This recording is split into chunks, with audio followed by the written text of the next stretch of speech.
Di sebuah kota kecil bernama Rumbai, Pekanbaru, lahirlah seorang anak laki-laki bernama Sandiaga Salahuddin Uno. Ia tumbuh dalam keluarga sederhana. Ayahnya bekerja sebagai pegawai Pertamina. Hidup mereka tenang, namun jauh dari kata mewah. Sandi kecil belajar bahwa kebahagiaan tidak datang dari harta, melainkan dari kebersamaan dan kasih sayang keluarga. Namun hidup tak selalu berjalan lurus. Ketika Sandi baru menginjak usia sekolah, cobaan besar datang. Perusahaan tempat sang ayah bekerja mengalami kebangkrutan. Mereka sekeluarga harus pindah ke Jakarta dan hidup dalam kesederhanaan yang lebih ketat.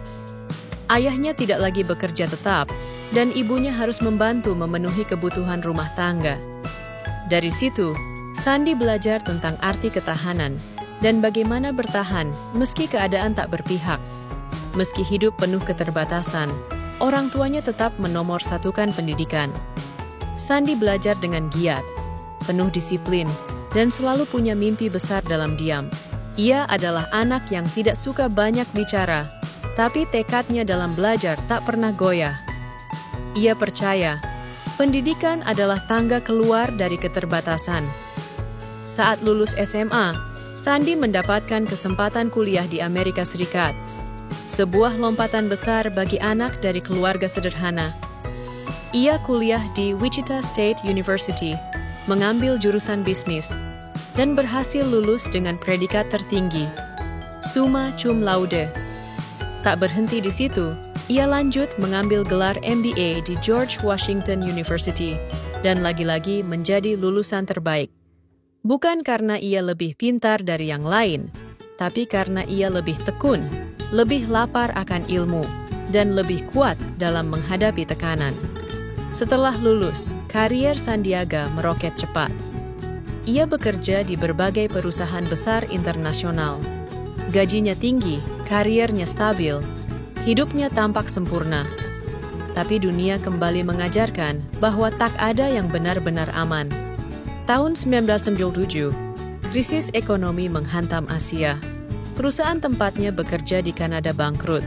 Sandiaga terkena PHK. Gaji besar yang dulu ia nikmati hilang dalam sekejap. Ia pulang ke Indonesia, membawa satu koper dan ketidakpastian. Ia melamar pekerjaan ke lebih dari 20 perusahaan di Jakarta. Semuanya menolak. Bukan karena ia tidak layak, tapi karena ekonomi sedang ambruk. Tak ada lowongan, tak ada harapan. Tapi di titik terendah itulah, seseorang bisa menemukan kekuatan terbesar dalam dirinya. Sandi kemudian bertemu kembali dengan sahabat lamanya, Rosan Roslani. Bersama, mereka memberanikan diri membangun sebuah perusahaan kecil bernama Rekapital.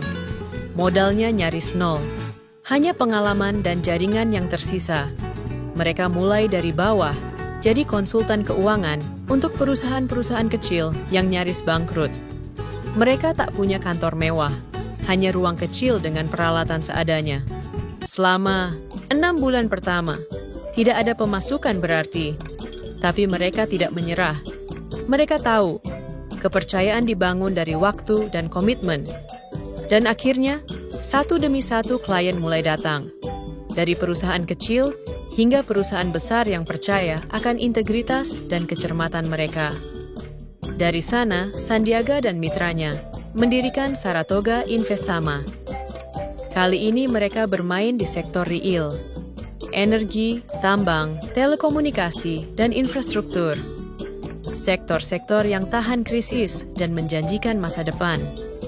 Mereka menanamkan modal, membesarkan perusahaan, dan menarik investor dari dalam dan luar negeri.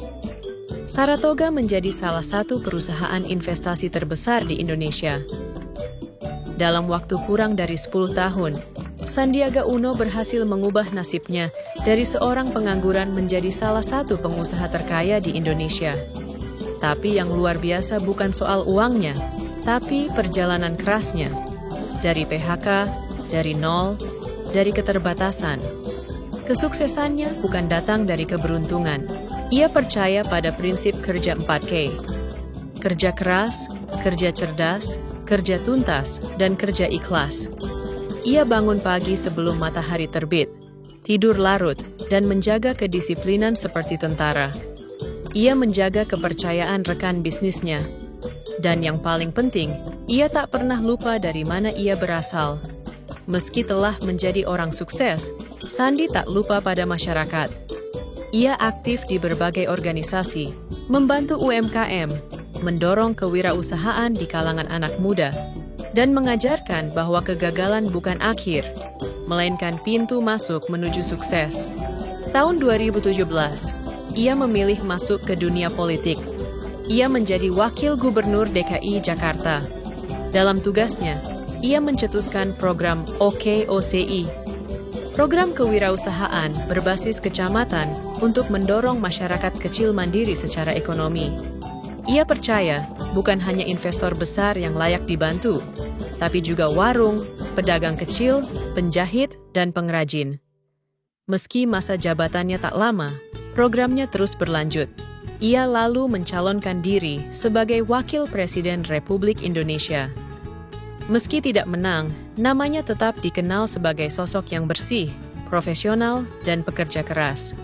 Tahun 2020, ia kembali dipercaya menjadi Menteri Pariwisata dan Ekonomi Kreatif. Tugas berat menantinya, membangkitkan pariwisata di tengah pandemi. Tapi seperti biasa, ia tidak mengeluh. Ia bekerja, turun langsung ke desa-desa wisata, mendengar keluh kesah pelaku UMKM, dan mencari solusi nyata. Sandiaga Uno bukan hanya cerita sukses seorang pengusaha. Ia adalah kisah tentang bangkit dari kejatuhan, tentang tekad yang tak pernah padam, tentang bagaimana kesabaran dan kerja ikhlas bisa membawa seseorang ke tempat yang lebih tinggi. Ia pernah gagal, ia pernah jatuh, tapi ia tidak menyerah. Karena sejatinya, sukses bukan tentang siapa yang paling cepat, tapi siapa yang paling tahan. Dan Sandiaga Uno adalah bukti nyata bahwa dari kehancuran bisa tumbuh harapan. Dari nol bisa bangkit menjadi luar biasa. Selama kita tak berhenti melangkah,